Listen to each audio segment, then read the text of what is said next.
আজ থেকে আপনি আমার পেটে মাথা রেখে ঘুমাবেন। সুমাইয়ার কথা শুনে মুখের কথাই হারিয়ে ফেললাম। জানেন, আপনার মাথাটা যখন আমার পেটে থাকে আর আপনি আমাকে জড়িয়ে ধরে থাকেন, তখন আমার অনেক ভালো লাগে। তাই আমি চাই আজ থেকে আপনি আমার পেটে মাথা রেখে ঘুমান। কি বলবো কিছুই বুঝতেছি না। আজ থেকে আমি বালিশে মাথা রাখবো আর আপনি আমার পেটে মাথা রেখে আমাকে জড়িয়ে ধরে ঘুমাবেন। বুঝতে পেরেছেন? আমি মাথা নেড়ে শুধু হ্যাঁ বললাম। Good boy. এখন একটু আমার চুলগুলো গুছিয়ে দিয়ে মাথায় একটু তেল দিয়ে দেন তো প্লিজ।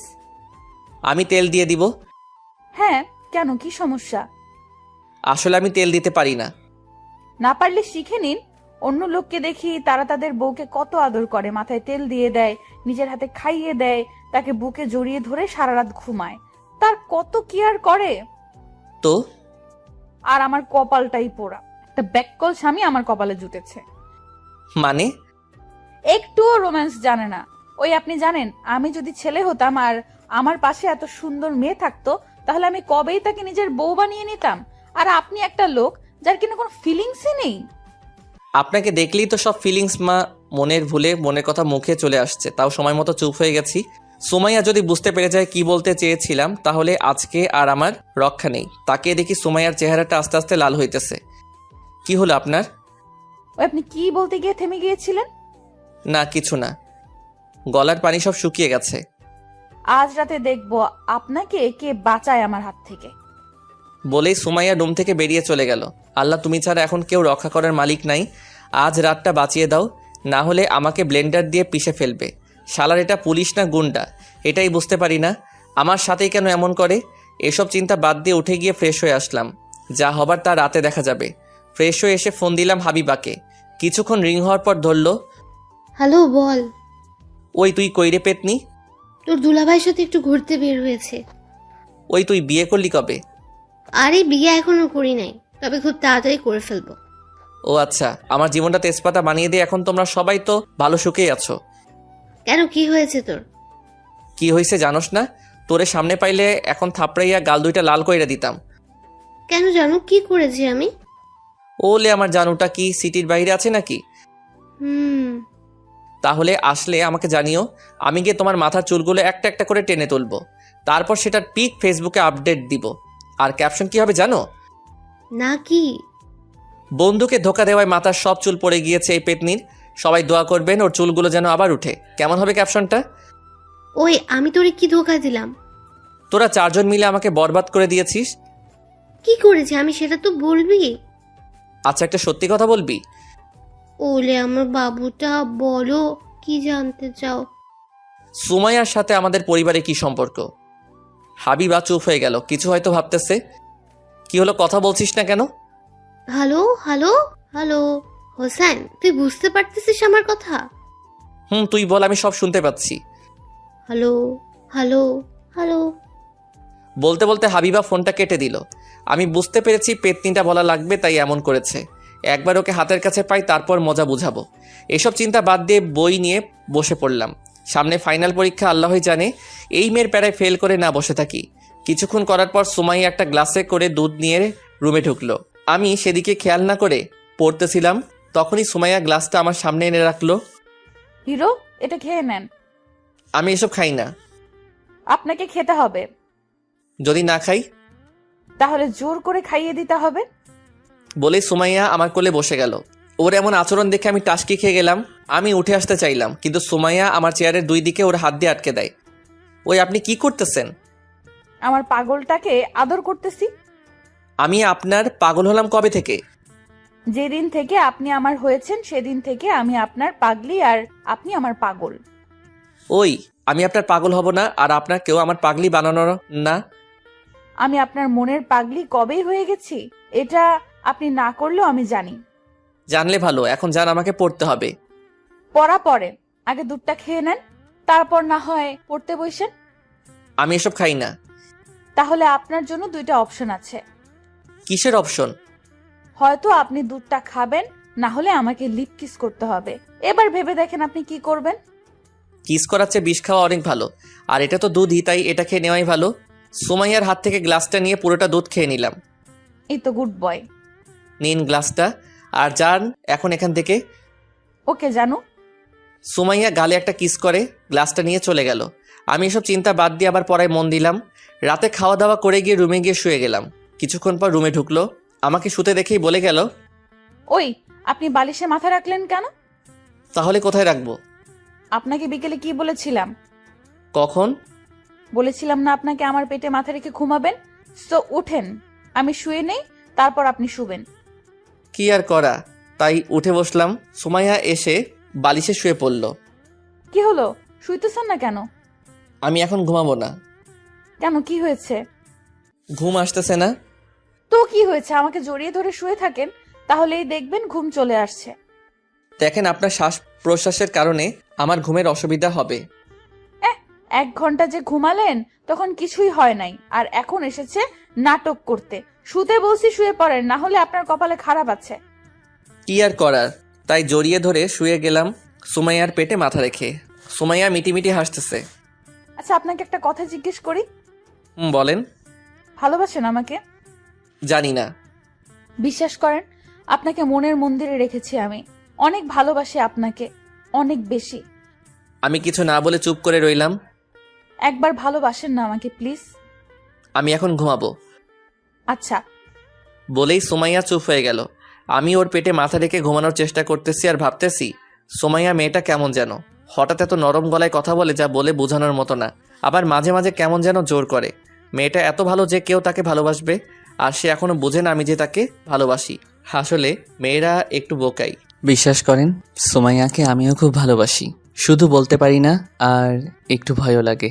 তাকে হারাতে চাই না আমি, কারণ বর্তমানে এমন একটা পাগলি মেয়ে পাওয়াটা সত্যি ভাগ্যের ব্যাপার। এসব ভাবছিলাম, তখনই সুমাইয়া বলে উঠল, ওই আপনি ঘুমিয়ে গেলেন নাকি? না। তাহলে চলেন না একটু ছাদে যাই। এত রাতে ছাদে? মাথা খারাপ নাকি? আমার মাথা ব্যথা করতেছে, আমি যেতে পারবো না। ও, তাহলে আপনি ঘুমান, আমি আপনার চুলগুলো টেনে দিচ্ছি। আমি কিছু না বলে চুপচাপ শুয়ে রইলাম, আর সুমাইয়া আমার চুলগুলো টেনে দিতে লাগলো। কিছুক্ষণ পর ঘুমিয়ে গেলাম। সকালে ঘুম ভেঙে গেল তাড়াতাড়ি। তাকিয়ে দেখি সুমাইয়া আমার বুকে মুখ লুকিয়ে ঘুমিয়ে আছে। আমি হালকা করে সুমাইয়ার মাথায় হাত বুলিয়ে দিতে লাগলাম। তখনই সুমাইয়া হঠাৎ বলে উঠল, কপালে একটা কিস করেন। আমি চমকে উঠলাম ওর কথা শুনে। তাড়াতাড়ি হাত সরিয়ে ফেললাম। আমার হাত সরিয়ে ফেলা দেখে সুমাইয়া আমার দিকে রক্ত চোখে তাকালো। কি হলো, হাত সরিয়ে নিলেন কেন? এমনি। তাহলে এখন কি করবেন? তা কি বলে দিব নাকি নিজে থেকেই করবেন? মানে? সকালবেলা যে বউকে কিস করতে হয় তা কি বলে দিতে হবে নাকি? কে আমার বউ? আমি। আমার কোনো বউ নেই। সুমাইয়াকে রাগানোর জন্য বললাম। তাহলে আমি কে? বলেই রাগী চোখ নিয়ে আমার বুকে চেপে বসলো। ওই ওই করতেছেন কি? শ্বাস বন্ধ হয়ে মারা যাব তো। আমার এমন স্বামীর দরকার নেই যে কিনা তার বউকে চেনে না। চিনি তো আপনাকে। তাহলে বলেন আমি কে? আপনি হলেন আমার বেস্টুর কাজিন। কি? বলেই সুমাইয়া আমার বুকে এলোপাথারি মারতে লাগলো। ওই ওই ওই ব্যথা পাচ্ছি তো। আমাকে যে ব্যথা দিলেন। শেষে উপায় না দেখে সুমাইয়াকে টান মেরে শুইয়ে দিলাম, আর বুকের মাঝে শক্ত করে জড়িয়ে ধরে রাখলাম। সুমাইয়া প্রথমে ছুটার চেষ্টা করলেও কিছুক্ষণ পর একদম শান্ত হয়ে আমার বুকে মাথা রেখে শুয়ে গেল। হয়তো বুকে কান লাগিয়ে শোনার চেষ্টা করতেছে, হার্টে কার নামটা চলতেছে। এইভাবে কিছুক্ষণ দুজনেই চুপচাপ শুয়েছিলাম। হঠাৎ সুমাইয়া বলে উঠল, আপনি এত খারাপ কেন? আমি কি করলাম? আপনি আমাকে কষ্ট দেন শুধু। এতক্ষণ মেরে এখন বলতেছেন আমি আপনাকে ব্যথা দিয়েছি? আপনাকে আরো মারা উচিত, শয়তান কোথাকার। মারেন। না করেছে কে? পুলিশ হয়েছেন বলে পাবলিককে তো মারতেই পারেন। চুপ, কোনো কথা বলবেন না। কেন? আপনার হার্টের ধুকধুক শব্দটা কথা বললে শুনতে অসুবিধা হয়। কি? চুপ করে শুয়ে থাকুন তো। বলে আমার বুকে কান পেতে শুয়ে গেল। সুমাইয়া মেয়েটাই আলাদা টাইপের, সারাদিন আমাকে জ্বালাবে আর রাতে আমার বুকেই শুতে চলে আসবে। ভালোবাসি আমিও, কিন্তু ততদিনে ওকে আপন করে নিব না যতদিন ওকে সেটা জানতে না পারি। এসব ভাবতে ভাবতে কখন যে ঘুমিয়ে গেলাম তা নিজেও জানি না। চোখ খুলে ঘড়ির দিকে তাকিয়ে দেখি 10টা বেজে গেছে, তাই উঠে বসলাম। সুমাইয়া পাশে নেই, হয়তো বাহিরে কাজ করতেছে, তাই উঠে গিয়ে ফ্রেশ হয়ে নিলাম। বাহিরে এসে দেখি সুমাইয়া আমার জন্য কফি নিয়ে আসেনি। তাই নিজেই রেডি হয়ে চলে গেলাম নিচে। ভাবি সোফায় বসে বসে টিভি দেখতেছে, আর ভাইয়া রেডি হয়েছে অফিসে যাবে বলে। কিরে নবাব, বাজে কয়টা? এখন ঘুম থেকে উঠেছিস? সময় কম, পরে কথা বলবো। তোর তো সারা জীবনেও সময় হবে না, ছ্যাঁচড়া কোথাকার। ভাবি তুমি কিছু বলবে না? আমি মেরে হসপিটালে পাঠিয়ে দিও ভাইয়াকে। আয় দেখি কে কাকে মারে। ওই তোমরা থামবে? না, আজকে রফা দফা হয়ে যাবে। হোসেন তুমি এদিকে আসো, পাগলটার সাথে লাগতে যেও না। ঠিকই বলেছ, পাগলে মারলে পরে বিচার পাবো না। কি আমি পাগল? আর আমার বউই আমার বিরুদ্ধে, যা থাকবো না আর। আমি গিয়ে ভাবির কোলে শুয়ে গেলাম। কি হলো, কাউকে খুঁজতেছো নাকি? হুম সুমাইয়াকে নাকি? সুমাইয়া কোথায়? ওকে সকাল থেকে একবারও দেখিনি। ওরে আমার ডেপটা তো দেখি বউকে না দেখে থাকতেই পারে না। আরে তেমন কিছুই না, আসলে এখনো কফি নিয়ে যায়নি তো, তাই আর কি জিজ্ঞাসা করছিলাম কোথায় ও। সুমাইয়া কোথায় তুমি জানো না? না, কোথায় সুমাইয়া? সুমাইয়া তো আজকে ডিউটিতে গেছে। ওর নাকি জরুরি একটা ফোন এসেছে, তাই ও তাড়াতাড়ি বেরিয়ে গেছে। ও তুমি ঘুমিয়েছিলে তাই তোমাকে ডাকেনি। আর কফি মেশিন আছে, যাও নিয়ে আসো। পাগলিটা একবার বলে গেলে পারতো, আর ওরে ছাড়া দিনটা কাটবে কিভাবে তাও জানি না। যাই হোক, এসব চিন্তা বাদ দিয়ে কফি খেয়ে নাস্তা করে ফেললাম। সারাটা দিন পার করলাম কোনো রকমে, ভালো লাগতেছিল না, তাই বিকেলে ঘুমিয়েছিলাম। হঠাৎ কে যেন আমার উপরে উঠে শুয়ে পড়ল। তাকিয়ে দেখি সুমাইয়া আমার বুকে মাথা রেখে শুয়ে গেছে, আর আমাকে এমনভাবে জড়িয়ে ধরে আছে যে বাহিরে ইউনিফর্মটা পর্যন্ত খুলেনি সুমাইয়া। হয়তো এখনই এসেছে বাসায়। ওই আপনি সারা দিনে আমাকে একবারও কল দেননি কেন? আপনার কাজের যদি ডিস্টার্ব হয় তাই। আমার সবচেয়ে বড় কাজ তো আমি বাসায় ফেলে গেছি। কোন কাজটা? এই যে আপনার বুকে মাথায় রেখে আপনার হার্টের শব্দটা শোনা। তা ইউনিফর্মটা এখনো খুলেননি কেন? রাতে আরেকটু কাজ আছে, সেটা শেষ করতে হবে। ও, তা সারা রাত নাকি? আমার পাগলটাকে ছাড়া আমি সারা রাত বাইরে থাকবো তা কি কখনো হয়? ও, তা এখন গিয়ে ফ্রেশ হয়ে খাওয়া দাওয়া করে নিন। না, কেন? কারণ আপনাকে ছেড়ে যেতে মন চাইতেছে না।